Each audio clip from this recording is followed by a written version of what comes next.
Ever wondered how to diagnose brake problems? Well, you're in the right place. This video will guide you through the process of identifying and diagnosing common brake issues. So buckle up. First on the checklist is listening for unusual noises. A squealing or grinding sound when you apply the brakes could be a telltale sign of worn brake pads or damaged rotors. It's the vehicle's way of saying, "Hey, something's not right here."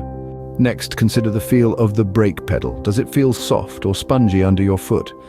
If the pedal sinks easily to the floor, there could be air in the brake lines or a brake fluid leak, both of which need immediate attention.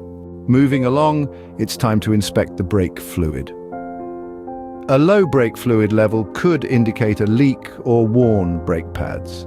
But it's not just the level you need to inspect. If the fluid appears dirty or contaminated, it could be time for a brake fluid flush. Ever felt a vibration or pulsation when braking?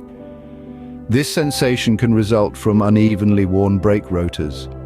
If you're experiencing this, it's critical to have your rotors resurfaced or replaced. Don't ignore those warning lights on the dashboard either. A lit brake warning light could be your vehicle's way of alerting you to a problem with the brake system. It's a signal that shouldn't be overlooked.